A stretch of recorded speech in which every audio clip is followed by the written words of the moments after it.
Tā, esmu atpakaļ. 1, 2, 3. Jūs man te esat. Kā arī uzrakstat, vai ar skaņu viss ir ok.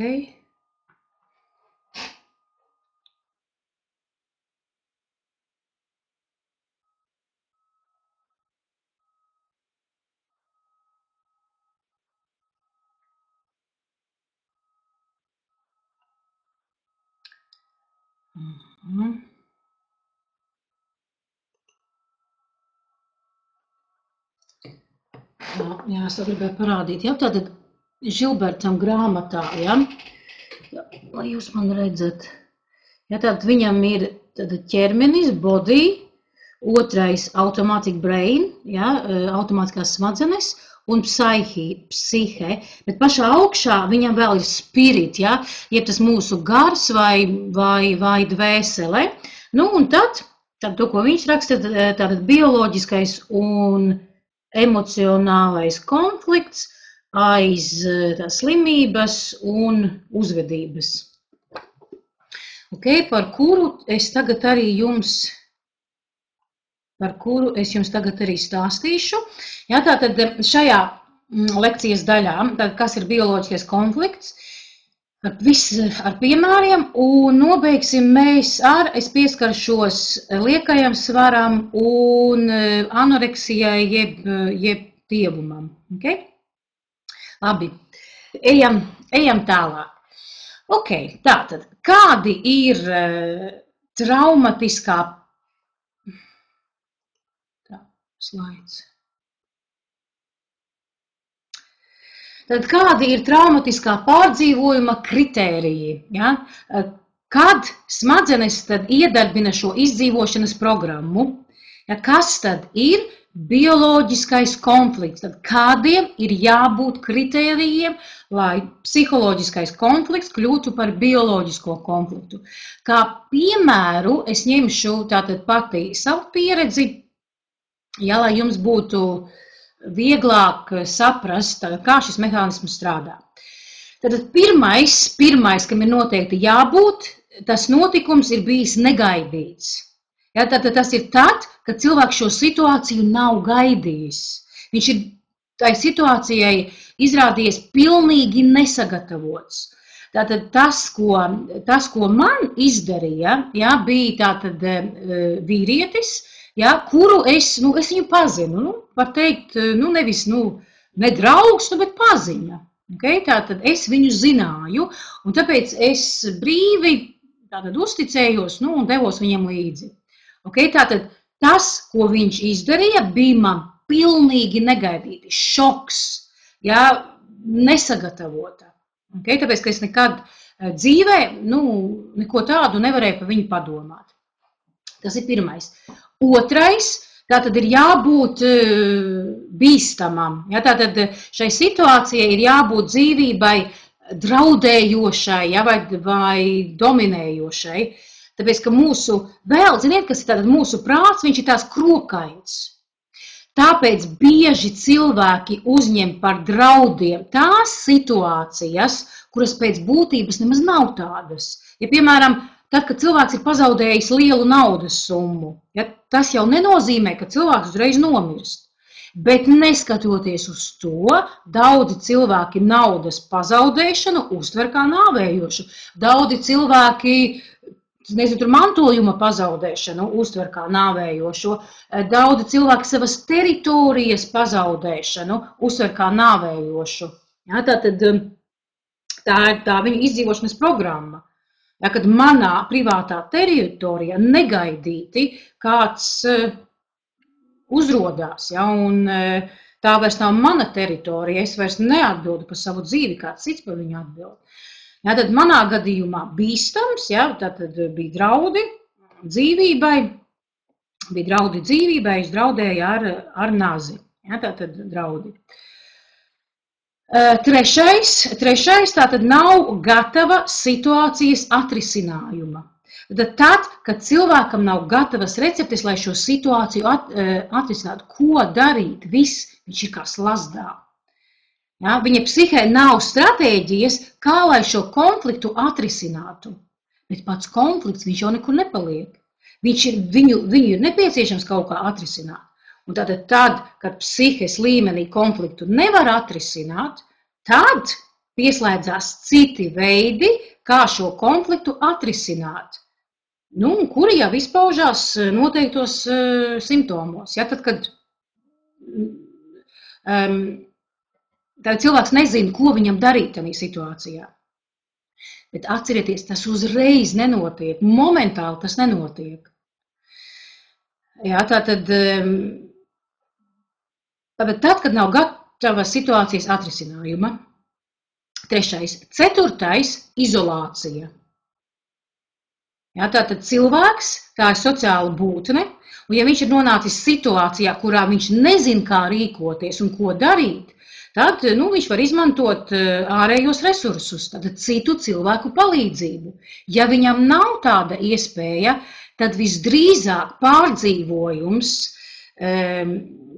tad pāries traumā. Ja viņam ir iespēja, ja viņam palīdzēs, ja piemēram ir notikums, traumatisks notikums, tas ir bīstams, cilvēks nav sagatavojies situācijai, viņš ir it kā izolēts, bet viņš atrod palīdzību, tad tas nepārvērtīsies bioloģiskā konfliktā. Jā, tas ir ļoti svarīgs moments. Tas nepārvērtīsies bioloģiskā konfliktā. Un tāpēc, piemēram, jūs taču zināt, ka tad, kad cilvēkam ir kādas bēdas, trauma, zaudējums, ir ļoti svarīgi viņu neatstāt vienu. Ja notiek kaut kāda, piemēram, ārkārtēja situācija, katastrofas, zemestrīces, stihijas, nelaimes, pirmais, ko dara, tiek izsaukta psihologu komanda. Un viņi sāk vienkārši ar cilvēku runāt, lai viņš izrunā, lai tikai viņš to netur sevī. Tad šī komanda mēģina nepieļaut, lai cilvēks nenokļūtu pašizolācija. Labi, nevaru izrunāt, Un tad, lai cilvēks saņemtu šo atgriezenisko, lai cilvēks nesaņemtu šo atgriezenisko procesu kaut kādā slimību veidā. Tātad termins izolizācija nozīmē, ka cilvēks atrodas situācijā un pārdzīvo to pilnīgā vientulībā. Pats sevī, viņš par to nevienam nestāsta. Ja, piemēram, bieži izvarotas sievietes nestāsta par to gadiem, jo kauns, vai domā, ka viņas nesapratīs, viņas nosodīs, bailes no sabiedrības viedokļa, vai, piemēram, vardarbība ģimenē, nestāsta. Pilnīgi cilvēks tur to sevī. Un tāpēc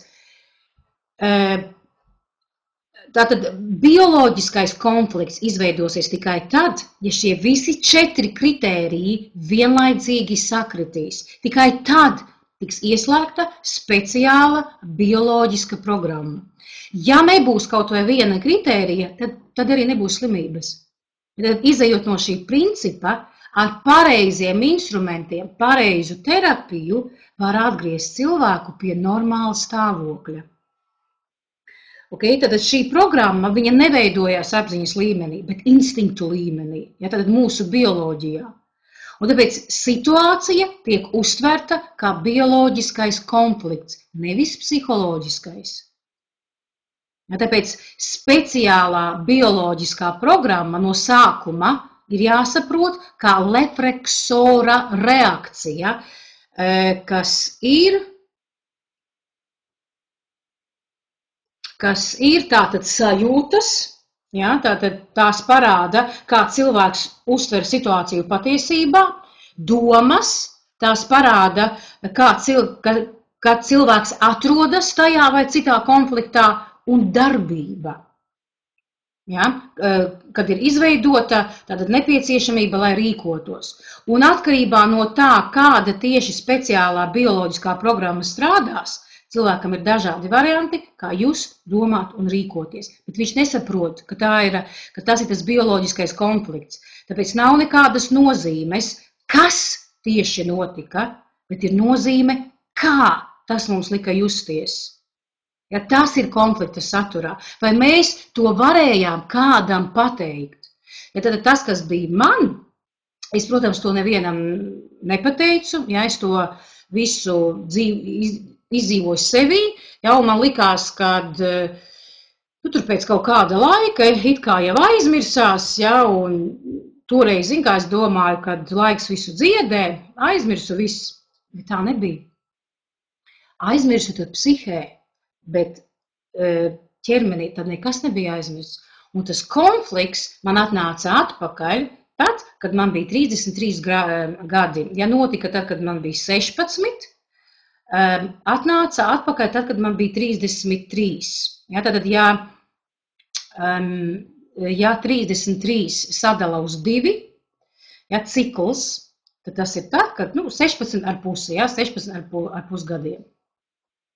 Bet arī tad, kad man tā slimība, ja, teiksim, tā sākās, toreiz jau arī es vēl neapzinājos, kas tad tam ir par iemeslu, kas tur ir apakšā. Tagad, zinot, tātad izdziedināties caur atmiņu un jauno vācu medicīnu, es saprotu, kāpēc tas tieši viss tā bija.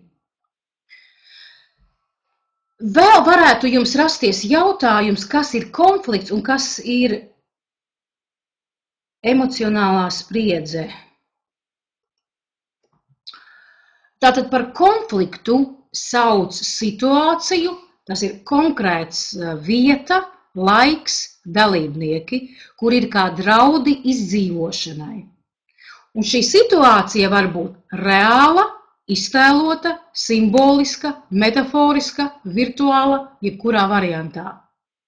Ja, tad, kad mēs negaidīt pazaudējam darbu, priekš mums tas mūsu bioloģijai ir kā bats, ja, nomirsim bada nāvē. Okay?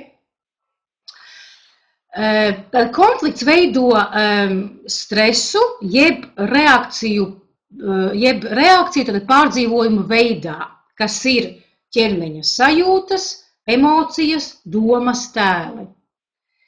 Tad negatīvie pārdzīvojumi, ja, tās ir tās sāpīgās sajūtas ķermenī, noliedzošās emocijas un destruktīvās domas, to sauc par emocionālo spriedzi.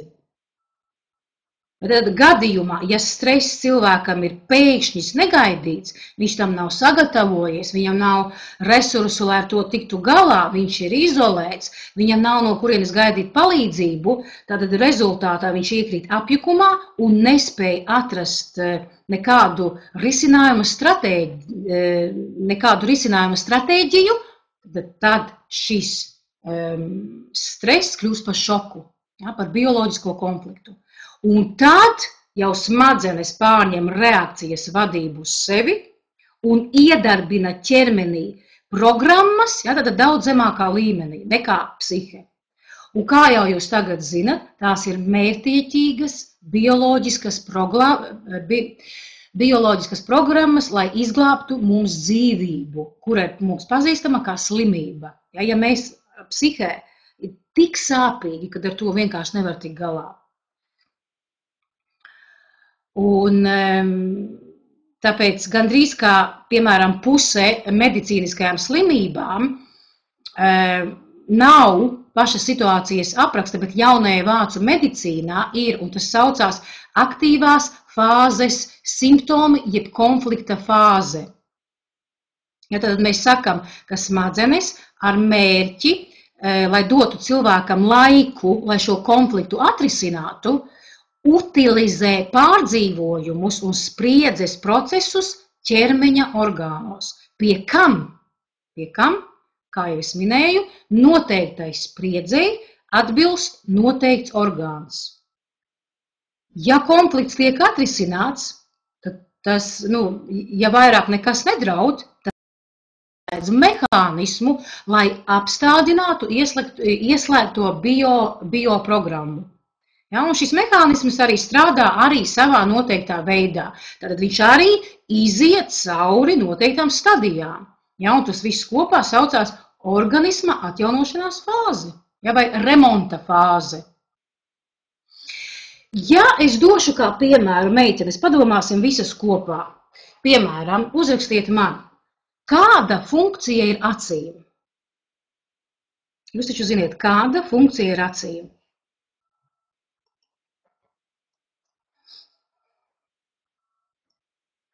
Nu jā, tātad redzēt, jā, tātad acīm ir funkcija redzēt. Un tad, kad, piemēram, redze ir mīnusā, jā, vai ir kaut kādas acu problēmas, ko tas varētu nozīmēt bioloģiskajā līmenī, meitenes, padomājam? Tad, kad ir problēmas ar redzi, kāda ir bioloģiskās izdzīvošanas programma? Ja funkcija ir redzēt, un tad, kad ir problēmas ar redzi, ko šī problēma mums palīdz? Tieši tā, Ieva, neredzēt to, kas ir tur priekšā.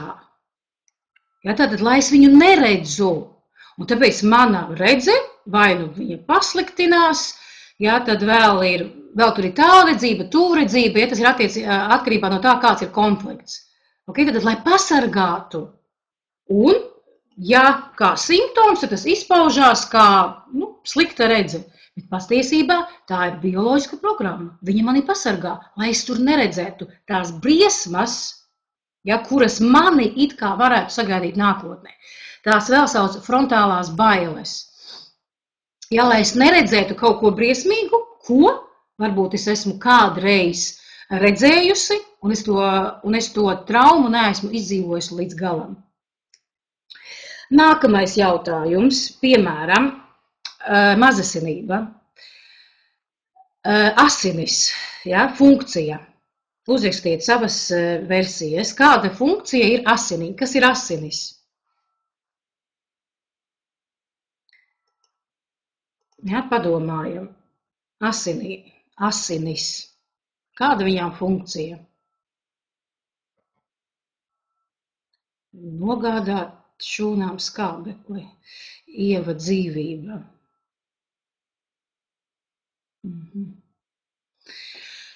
Piemēram, tātad asinis. Ziniet, tad, kad mēs sakam, tās ir manas asinis, ja? Mans dēls, manas asinis, manas dzimtas asinis. Tad, kad ir mazasinība, tad tas nozīmē, jā, Ieva, piederību, tieši tā, piederība dzimtai. Tad, kad ir maz asinība, tas nozīmē, kad mana dzimta mani nepieņem. Mana ģimene mani nepieņem. Ja? Es savā dzimtā jūtos lieks. Vēl pie mazasinība vai anēmija ir konflikts, kad ir tāds smags naids uz kaut kādu ģimenes locekli. Ja? Tad tur ir katram cilvēkam, kam ir mazasinība, katram cilvēkam tas ir individuāli. Ja? Tur jāskatās, bet kā kopējais konflikts, ja? Tātad mani nepieņem mana dzimta, mani nepieņem manā ģimenē. Un tāpēc mazasinība jeb anēmija, ja, ir raksturīga, var teikt, 90% tikai un vienīgi skaņas cilvēkiem, ja, jo skaņas cilvēki ir tie, kurus bieži nepieņem ģimenē. Ja. Atceraties no skaņas vektora lekcijas, ja, kad mamma saka, ko tu man te tāds izaudzis nekāds, ja, ka viņi jau nezina, ka tas ir nākamais Einsteins.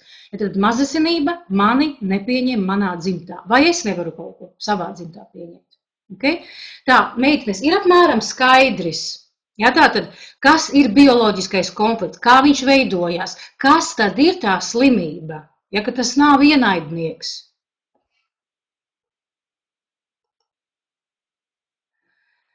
Ok, pārējās meitenes ir apmēram, lai es zinu, kad jūs man aiziet no šejienes ar vismaz kaut kādu sapratni, kad slimība tas nav liktenis kaut kāds, ja, kad tā ir speciāla bioloģiska programma.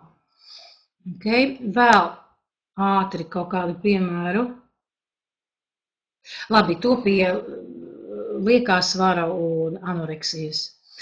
Jā, tātad dažādu iemeslu pēc šīs bioprogrammas nevienmēr realitātē noved pie pilnīgas atjaunošanās. Ja, un bieži vien tad ir tas, ko mēs saucam par hroniskām slimībām. Ja, tad pamata iemesls ir, ka acīm redzot, tad konflikts, viņš netika atrisināts līdz galam. Ja, kā es teicu, apzināties konfliktu, tas ir svarīgi, bet vēl svarīgāk ir viņu izstrādāt, izdzīvot no jauna ar speciālām tehnikām. Ar tām tehnikām, kuras es jums šī kursa laikā neesmu devusi. Ja? Tās būs nākamajā kursā. Okay? Tātad kroniskajām slimībām tad ir bijis konflikts, viņš ir it kā apzināts, bet viņš nav ticis izstrādāts līdz galam. Tad ir kaut kāds angliski imprintings, ja, tad palicis, kurš tiek barots ar emocionālo spriedzi. Ja, un šis konflikts periodiski reaktivējās ar ārējo apstākļu palīdzību. Ja, tad, kad man bija vienkārši paniskas, nenormālas bailes no asiem priekšmetiem, ja, es toreiz neapzinājos, kāpēc. Nevarēju paņemt ne nazi, vispār neko, paniskas bailes. Tad, kad es apzinājos to konfliktu, ja, tad es atradu to iemeslu, ka tādā situācijā bija nazis. Ja, tas bija tas, kad ieraugot asu priekšmetu, man uzreiz aktivizējās kaut kas iekšā, kad nedod Dievs, es paņemšu to nazi un es varu kādam kaut ko nodarīt. Kaut gan patiesībā man to darīja, ja, kad draudēja dzīvībai briesmas. Ja, bet toreiz es to neapzinājos. Vēl tātad mēdz būt sekundārie stresi, kuri, meitenes atkal, šis ir ļoti, ļoti svarīgi, kuri ir izsaukti ar pašas slimības faktu. Ja? It īpaši, ja cilvēkam nav pazīstams slimības mehānisms. Ja? Un ja cilvēks uzskata, ka slimība pie viņa ir no kaut kurienes atnākusi, ja? Bez kāda iemesla, vienkārši saslimu. Vai vēl nākamais murgs ir, ja, to, kad ierakstīts gēnos, ja, ģenētiska. Ja, bet kas tad ir ģenētiskas gēni? Tātad no dzimtes uz dzimtu. Ja, neatrisināts konflikts. Gēni. Ģenētisks. Ja, tur vai vēl tur kaut kādi citi murgi nolādēts vai vēl kaut kas. Tātad pats smagākais vai nu pats smagākais, vai viens no smagākajiem konfliktiem, ja kāds cilvēkam ir, tas ir diagnozes konflikts. Viņš var teikt, ka viņš ir viens pats no smagākajiem. Ja, jo tas ir tas moments, ja, kad, piemēram, kad ārsts paziņo pacientam diagnozi.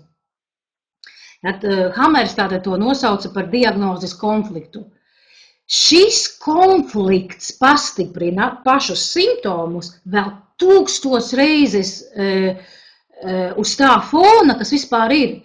Ja, jo cilvēkam uz galvas ir nokritusi megatona smaga informācija par to, ka, piemēram, šī slimība ir neārstējama, nenovēršama. Ja parasti to saka par metastāzēm vēzis. Ja? Vai man bija viens paziņa, kuram ārsti diagnozēja vēzi galvā, ja, viņš bija vispār nekāds, depresijā, viss dzīve beidzās. Kaut gan tā ārēji vēl nekas tādu neliecināja, ka viņam būtu vēzis vai vēl kaut kas tāds. Tad, kad viņš aizgāja pie nākamā daktera, vēlreiz pārbaudīt savu galvu, kas viņam tur ir, tad izrādījās, ka tas ir nevis vēzis, bet viņš kādreiz cieta autoavārijā, un viņam bija tur palikusi kaut kāda vai tur metāla daļiņa vai kaut kas tur vēl tāds. Jā, bet ārsti to ieraudzīja tā kā vēzi. Okay, tātad diagnozes konflikts ir viens no pašiem spēcīgākajiem, ja, kad cilvēkam pasaka, sēdies, ja, cik tur man dakteri, cik man ir palicis dzīvot. Okay? Tad kamēr visa emocionālā spriedze netiks no sevis izgāsta, ja, izlikta uz āru, netiks izstrādāti visādi konflikti, tikmēr visi jūsu simptomi strādās uz pilnu klapi. Ja? Tad, kā jau es minēju, tad uzliktā ārstu diagnoze izsauc vēl papildus konfliktu. Ja tad, kad man uzlika tā saucamo diagnozi veģetatīvā distonija, un neviens man nevarēja paskaidrot, kas tas vispār ir, ja, nezinu, ir tāds stāvoklis. Un tad, kad tu nevari atrast atbildes, tu ej pie viena ārsta, 2., 3., 4. izbraukā visādas tantiņas, apbraukā visu pasauli, un tev neviens nevar pateikt, kas tev ir. Tad tu domā, ka tev ir neārstējama slimība. Okay? Simptomi ir. Ko viņiem darīt? Neviens nezina.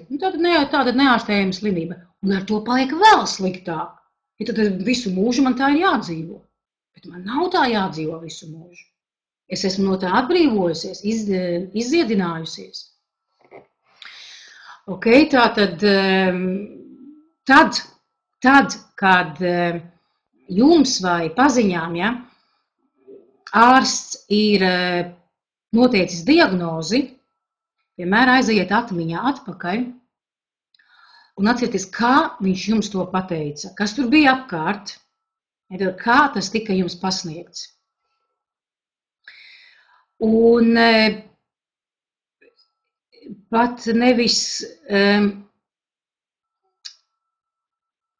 piemēram, pacients, ja, viņš jau nav tajā vainīgs tādā diagnozes konfliktā, ja, jo vairākums tātad pacientu viņi nezina pareizo lietu secību, bet tic tam, ko viņiem pasaka par slimības tēmu, ja, piemēram, alerģijas neārstējamas. Viņi var izārstēt. Un pat ļoti viegli, ātri, tikko kā ir sameklēts konflikts. Kas tur ir par konfliktu, tā ir atkal atsevišķa runa. Okay, tātad šīs pretrunas, ja, to, ko daktars pasaka, diagnozi, pat nav nevis sliktās diagnozes rezultāts, bet tas, ko cilvēks sāk domāt, tad, kad viņš ir izdzirdējis šo savu diagnozi. Ja, tad viņš mēģina pats sev izveidot prognozes. Ja, tad diagnozi viņš saņem no kvalificēta profesionāla, ja, kuram aiz muguras ir tur viss zinātnes spēks, bet, diemžēl, uzticēšanās nav daļa no zinātnes. Ja, tāpēc daudzi cilvēki izdzirdējuši diagnozi, izejot no tās, veido savas tālākās veselības stāvokļa plānu. Es nevaru darīt to un to un to. Ja, man ir tāda un tāda slimība. Vēl tad pāris vārdos par galvenajiem faktoriem slimības veidošanā.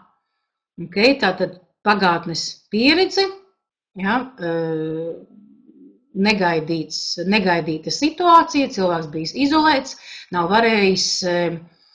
varējis atrast atbildi. Nākamais, tātad tas ir, kas vēl ietekmē slimības veidošanos, ir programmēšanas fāze. Ja, tad, kas ir programmēšanas fāze? Tātad tas ir periods, kurš sākās no 1 gada līdz bērna ieņemšanai un ietver sevi pašu ieņemšanu, ja, varbūt mamma ar tēti tur bija dzēruma stāvoklī, bērns bija patiesībā pat negaidīts, ja viņi nemaz viņu negribēja, varbūt izvarošana, ja, tātad kā ir notikusi šī ieņemšana, tad ir svarīgi tātad tie 9 mēneši, viss grūtniecības laiks, ja, tad pašas dzemdības arī, kā tas ir noticis, un pirmais dzīves gads. Meitenes, kurai no jums šeit tiešraidē ir bērni?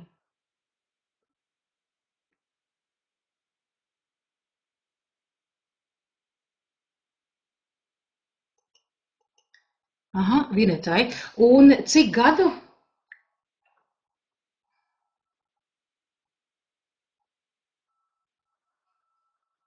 $24, ok, tad ir pietiekams vecums. Vinet, zini, kas tev ir jādara? To var, tātad 2 varianti, kā atbrīvot savu bērnu no jūsu, tad mātes neatrisinātajiem konfliktiem. Ja bērns ir līdz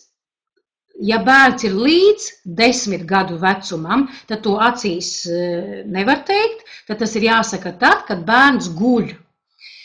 Ir jāizstāsta bērnam pilnīgi viss, kas ar jums notika grūtniecības periodā, gadu pirms jūs palikāt stāvoklī, gadu pēc, tad visu izstāstīt, kas ir bijis, ko jūs esat pārdzīvojusi. Ja?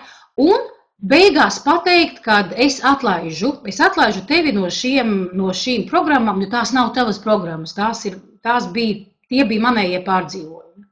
Ja bērns ir vecāks par 10 gadiem, tad, protams, sēdies meitiņ, es tev pastāstīšu, ja, vieglāk sauc tāds vīna glāzes saruna, ja, iedzer vienu glāzi vīna, tad ir vieglāk parunāt un izstāstīt pilnīgi visu, kas ar jums ir bijis, tātad grūtniecības laikā, pirms, pēc, ja, kādos apstākļos bērns piedzimē, tad visu izstāstīt. Lai tas noņem no jūsu bērna, tātad jūsu neatrisinātos konfliktus. Jā, tāpēc, kad programmēšanas fāzē tātad strādā likums, kuru atklāja franču ārsts, tātad Marks Frešē. Tūlīt.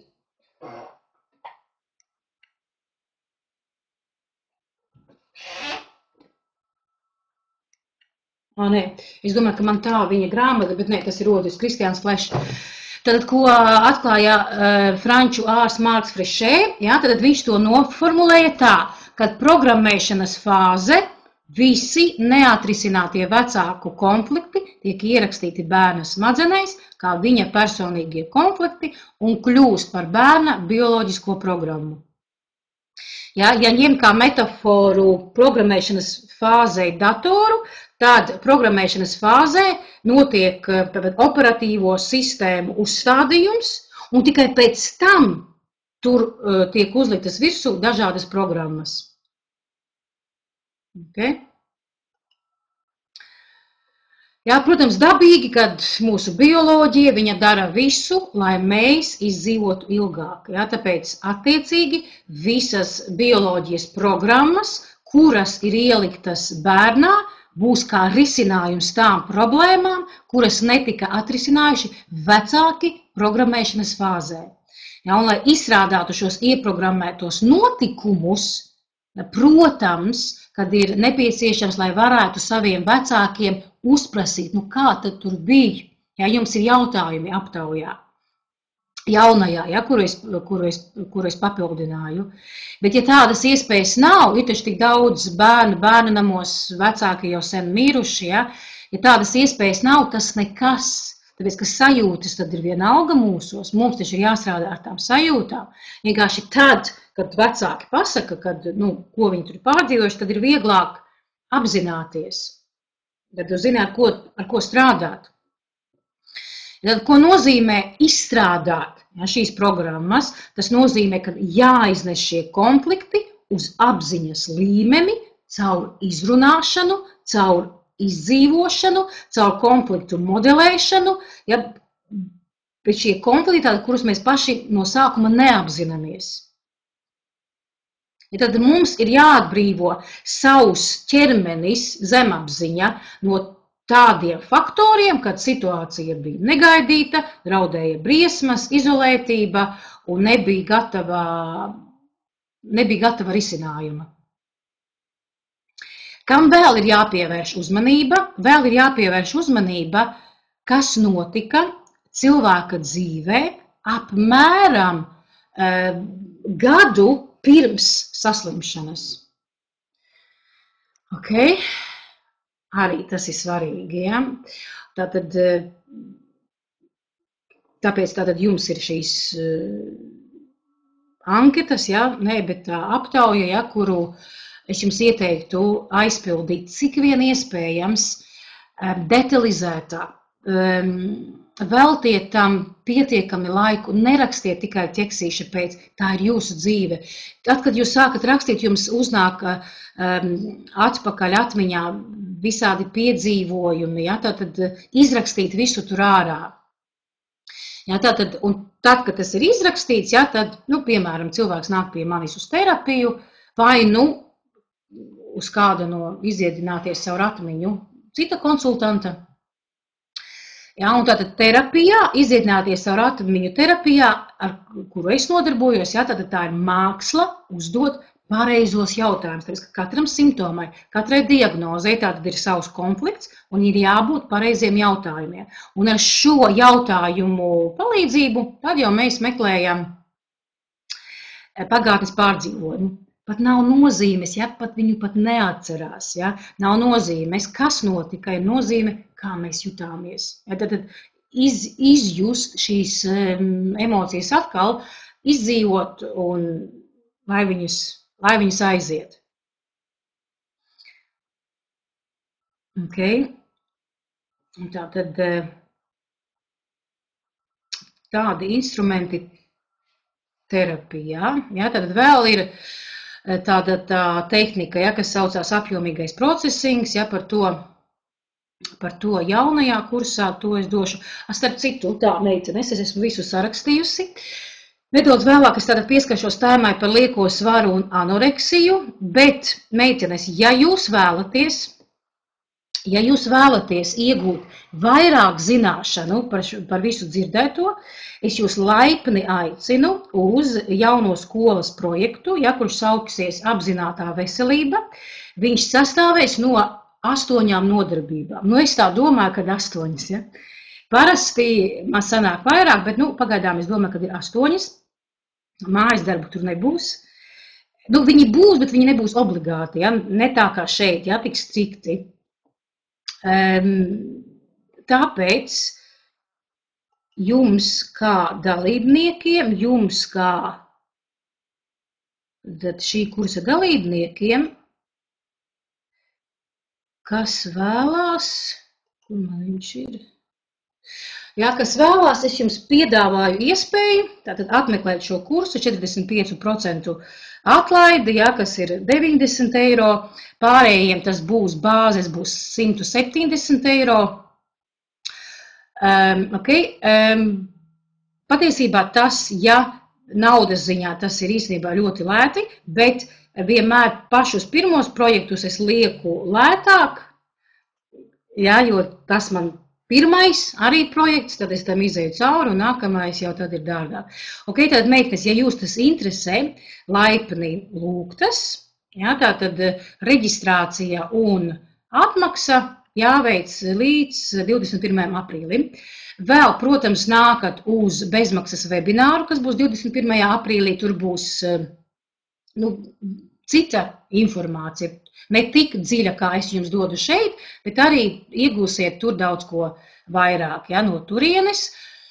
Pati reklāmas lapa man vēl nav sataisīta, es viņu tikai vēl taisu. Ja, tad, kad viņa būs sataisīta, tad es jums viņu nosūtīšu un jūs jau varēsiet paskatīties, kas tanī kursā tieši būs, ja, bet tur būs tātad informācija, ja, par dažādām slimībām, dažādiem simptomiem. Plus, tur būs tās tehnikas, kuras netika jums dotas šajā kursā. Ja? Tad atkal būs viss, kas daudz interesants. Ja? Tad, ja jūs vēlaties nākt man līdzi uz nākamo projektu, tad es būšu tikai priecīga. Labi, tālāk. Par lieko svaru parunāsim. Par lieko svaru, ja? Parunāsim par lieko svaru. Bet tad, kad es saku liekais svars, meitenes atceraties. Ir taču meitenes, kurām liekas, ka viņām ir liekais svars arī pie anoreksijas. Ja, skatās spogulī un vienmēr resnas. Lieko svaru iet runa tātad par, kad viņš tik tiešām ir, ja, lieks. Ja, vai arī labi, aizmirsu. Ok, labi. Tātad liekais svars. Kas mums ir ar lieko svaru? Zem liekā svara, meitenes atceraties, tur arī ir vairāki konflikti. Katram tas ir individuāls, bet šeit kā tādu apmēram, lai jums būtu apmēram priekšstats, tad zem liekā svara ir vairāki konflikti, kur ir jāatrod un kur ir jāatrisina. Tas, protams, nenozīmē, tad, kad es atradu konfliktu, viss momentāli man ir 10 kg nost. Protams, ka nē, bet viņi sāk iet nost ar laiku. Vairs nav šī tieksme pret, saucās tā angliski, tas, aizmirstu, junk food, Junk food, visi tie čipši, McDonaldi, tas ir otrkārtējais. Pirmais ir tas, kas... Kāpēc gribās tieši tādu pārtiku? Tātad viens no konfliktiem, kas ķermenim liek uzturēt svaru, saucās bēgļa konflikts. Ko tas nozīmē? Parasti bēgļa konflikts tas ir parasti tad, kad cilvēks dzīvo citā valstī, kurā viņš nejūtās, ka būtu savā vietā. Amerikā ir taču migrantu valsts, no visām pasaules pusēm sabraukuši. Okay? Tātad cilvēks, kurš nejūtās savā vietā, cilvēks, kurš jūtās kā krastā izmesta zivs.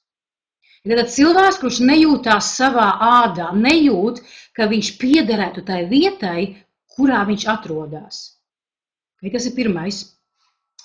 Tad tur vēl var būt arī bailes, kaut kādas konkrētas riebums, naids pret kaut ko, vai arī pretošanās kaut kam. Vēl viens no konfliktiem, kas ir zem liekā svara, ir parādīt sevi kā spēcīgu, lai spētu pa sevi pastāvēt. Tad savas sievišķības neizrādīšana, kaunēšanās no savas sievišķības. Tas arī var būt kā iemesls, kad ir liekie kilogrami. Vēl viens no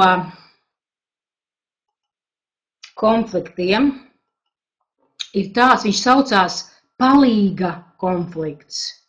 Tas ir tad, kad man ir jābūt lielam, lai visiem palīdzētu, lai es jūs visus varētu aptvert.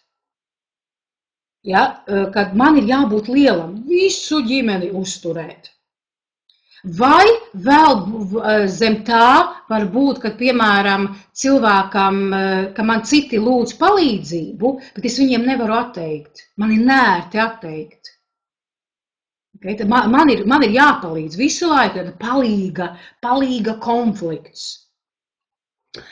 Vēl, piemēram, sievietei, kura velk uz sevis visu ģimeni. Liela sieviete, 20 bērni, velk uz sevis visu ģimeni, visas ģimenes problēmas.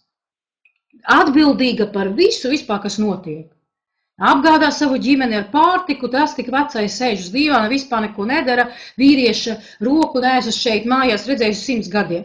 Tad uzņemās uz sevis visu atbildību. Tad viņai jābūt lielai. Kā tad viņa? Pasargās visus. Okay, tad vilkt uz sevi šo nastu. Vēl var būt tāds, ka tas nav jūsu konflikts, bet tas ir, piemēram, senči, piemēram, vecmammai. Vecmamma vilka uz sevis visu savu ģimeni, jo vectēvs tajā laikā bija karā. Okay, tad vecmammas neizdzīvotais konflikts. Vēl viens no konfliktiem ir tas, kad piemēram, ja bērns ir bijis pamests, aizmirsts, mežā, pilsētā, vēl kaut kur. Tātad, ja mani pamet, ja mani neierauga, ja par mani aizmirst, man ir jābūt lielam. Tad organisms uzturē šo bioloģisko programmu, tātad tauku veidā, lai cilvēku ieraudzītu. Lai tikai mani nepamest, lai mani ieraudzītu. Okay, šeit ir maziņa daļiņa, par ko mēs ieskats, par lieko svaru. Jaunajā kursā tur būs jautājumi, tehnikas, vispārējais, kas ir tieši attiecībā par lieko svaru. Un tad, kad ir liekais svars, pirmie jautājumi, kur ir jāuzdod sev, ir, vai man patīk redzēt to, ko es redzu spogulī. Jo tad, kad, piemēram, sieviete skatās sevi spoguli un ja sevi pastāvīgi kritizē, tad ķermenim tas ir vēl lielāks stress, un viņš pieņemsies svarā vēl vairāk. Okay? Tad, kad sieviete pieiet pie spoguļa, sieviete, vīrietis, vairāk sievietes tas uztrauc, viņa pieiet pie spoguļa un viņa ir sāpīgi redzēt to, ko viņa redz sev spogulī pretī. Ja viņa pārdzīvo to iekšēji sevi, man ir kauns no tā, ko redz citi manī. Vai, piemēram, vai es mīlu sevi tādu, kāda es esmu. Ja, ir jāsāk nevis no tā, ka tad, kad es būšu tur Dieva, tad man būs tas un tas, bet es jau esmu, pieņemt to, kas ir, jo tas jau ir. Bet ja ir tā šī pastāvīgā cīņa, kad, Dievs, celulīts, kas tur vēl, kā es izskatos, tas ir lielāks stress. Un ar to liekie kilogrami neaizies. Vēl ir ļoti svarīgi paklausīties, ko jūs sakat sev. Tad, kad jūs sakat, jāpazaudē liekie kilogrami, tad jūsu organisms sāks meklēt, kur tad ir viņi pazuduši, tad jāņem viņi ir atpakaļ. Okay? Tad nevis jāpazaudē, bet jāpaliek nedaudz slaidākai. Ja? Tur varbūt jānomet, pāris kilogrami, bet ne jāpazaudē, jo tad smadzenes meklēs, kur man viņi ir pazuduši. Vēl tātad liekais svars ir pie nepiepildītām vajadzībām, ja, kad, piemēram, pamestība, ja, vai, piemēram, kad mamma ātri pārauj barot bērnu ar pienu, bies visu laiku bija, un tad momentāli ātri norauj. Ja, tas arī varētu būt viens no konfliktiem, šoks, ja, bērnam. Tad vēl, kad bērns tiek atstāts viens, ja, tad zemapziņā tiek pieņemts lēmums, uzņemt vairāk svaru, lai vecāki mani ievēro, lai es nepazustu no viņu acīm. Vēl jautājumu uzdot sev, kad vai man bija pietiekams kontakts ar savu māti, ja tad attiecības ar savu māti. Un vēl viens no konfliktiem ir tas, kad man ir tas, ko es negribu, bet nav tā, ko es gribu. Ja, tātad man ir tas, ko es negribu, tas, kas man ir, man to nevajag, man vajag to, kā man nav. Ja, tas arī ir konflikts. Visu laiku par to domāt.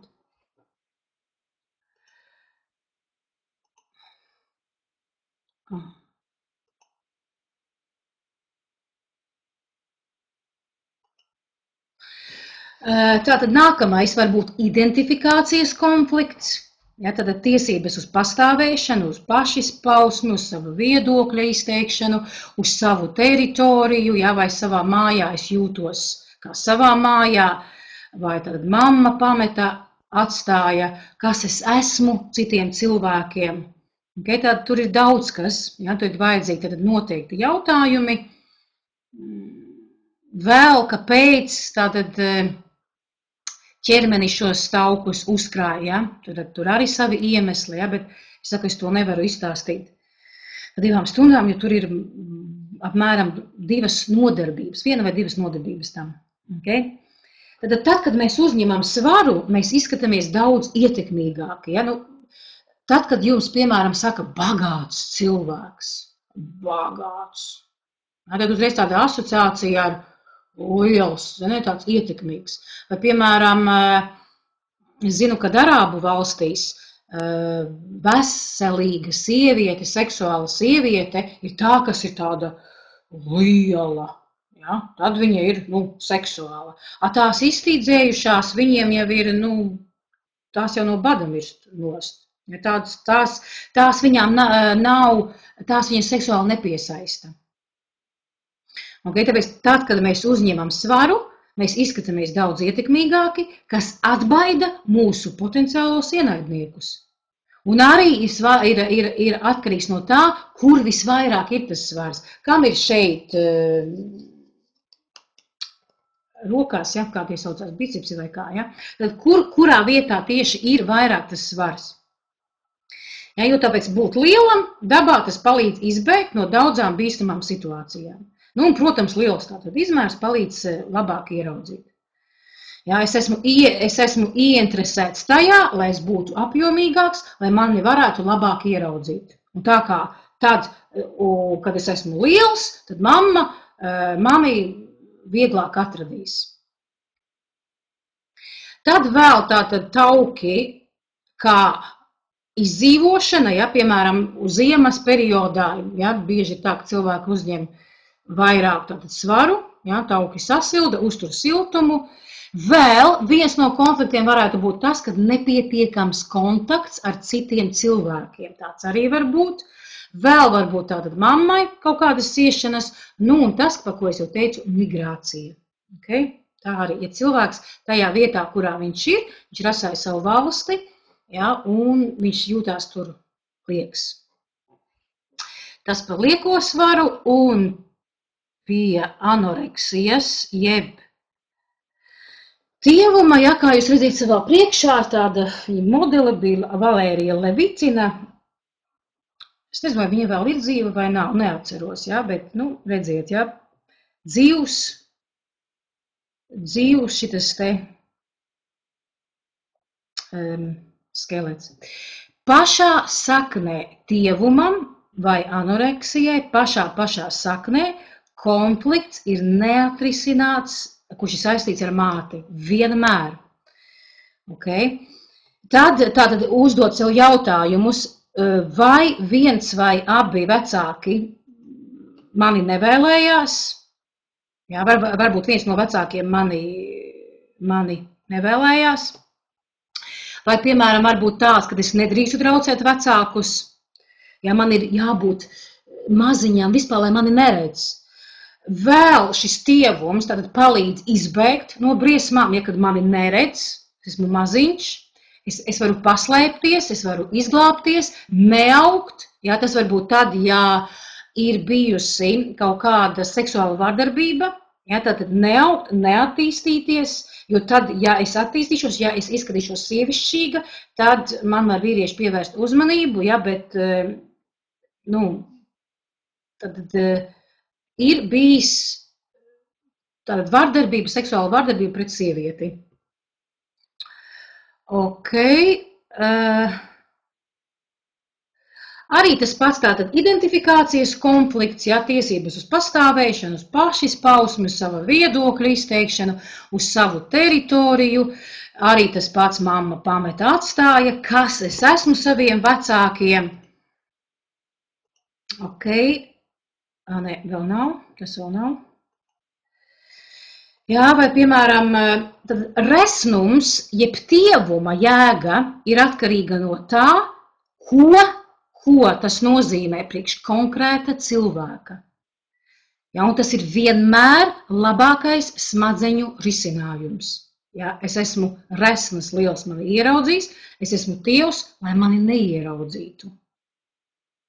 Ja, tāpēc, lai atrastu konfliktu, ir nepieciešama diagnostika, apzināšanās, izpratne un tehnikas, kā izstrādāt sevī apspiestās emocijas.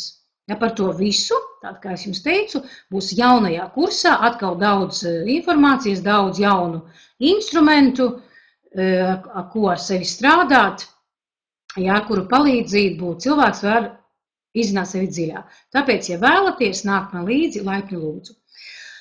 Tā, meitenes, tagad pagaidām tas ir viss. Es gaidu no jums jautājumus. Es zinu, ka jums viņi ir. Ok? Tāpēc rakstiet. Ja jums ir, rakstat.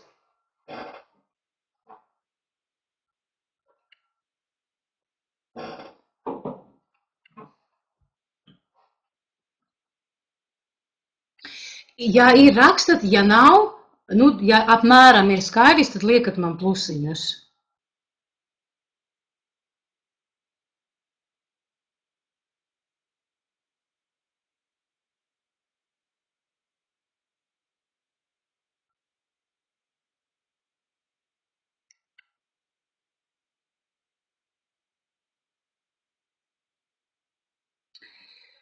Tā, es ceru, ka mani klausās.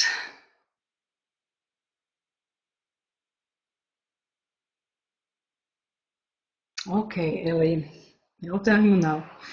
Nu, vismaz Elīna tad ir sapratne, ja? Kas ir slimība? Tā, Ieva, vai no tā, ka skatās spogulī un sev nepatīk, rodās tikai liekais svars, vai var būt arī kaut kas cits? Nu, Ieva, kā es teicu, konkrēts cilvēka gadījums, ja, bet, ja tu skaties spogulī un tu sev saki, ka tu sev nepatīc, tas taču ir konflikts. Ja? Tad tas ir stress tavam ķermenim, un ķermenis izdomās tātad to savu bioloģisko programmu, kā tevi no kaut kā tur pasargāt. Nu, varbūt tad vispār, teiksim tā, nekot sevi, ja, tur izskatīties vispār nekāds, ja, kad, es jau tāpat jau es tur esmu kaut kāda neglītene. Ja, viss, kas var būt, tad konkrēta situācija.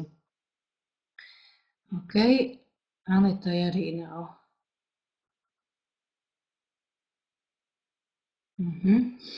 Tā, meitenes, ja nav, iedodiet man lūdzu atgriezenisko saiti, atziņu un pastāstiet man, vai jums patika šī nodarbība, kas patika, nepatika, kas nepatika. Jā, tātad atgriezeniskā saite man ir ļoti svarīga. Man ir svarīgi zināt, vai es jums nodevu saprotami, ja, materiālu, vai jūs to sapratāt, ja, jo atceraties, ja mēs kādu vārdu nesaprotam, tad mums liekas viss nesaprotams. Ja, tātad, lai apgūstu tēmu, ir jāsaprot visi vārdi. Tāpēc, mīļās meitenes, es gaidu no jums atgriezenisko saiti par to, ko jūs dzirdējāt šovakar. Tā, Ieva, ļoti patika. Tagad tik daudz domu un pārdomu, ka kaut ko vienu pat nevaru izcelt, ok? Labi. Elīna, bija tiešām interesanta nodarbība. Saku, ja jums tas interesē, nākat uz manu jauno kursu, es jums dodu fantastisku atlaidi. Jā, ja gribat, nākat. Tā,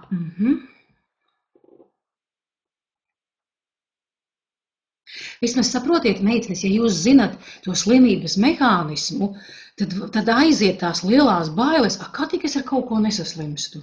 Ja, tāpēc, ka vienkārši tāpat nevar saslimt. Tā, Vineta, jā, katrai slimībai pamata konflikts. Jā, tā kā es jums teicu, Žilberta, ja, grāmatā te ir katrai slimībai sarakstīts savs konflikts. Okay? Katrai slimībai nav nevienas slimības, kurai viņš nezinātu atbildi. Tāpēc, ka tad, kad zina konfliktu, tad zina arī, ar ko strādāt. Tā.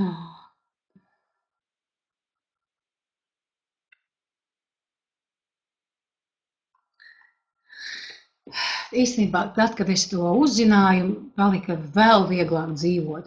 Mans puzlis salikās kopā vēl vairāk.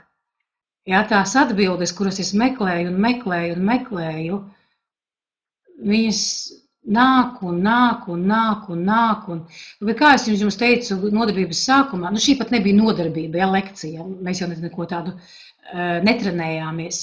Ja, ka šī nav panacēja, tas nenozīmē, ka tā ir burvju tabletīte, bet, ja tas strādā, tas palīdz izdziedināties.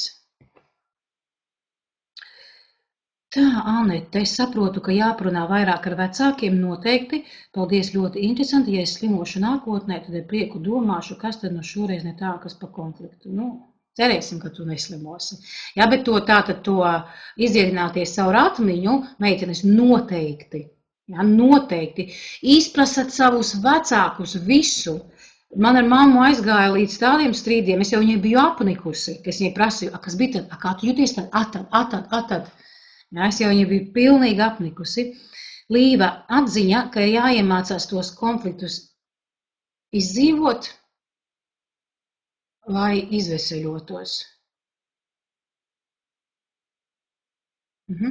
Jā, apzināties konfliktu un tad ar noteiktām tehnikām izdzīvot. Okay?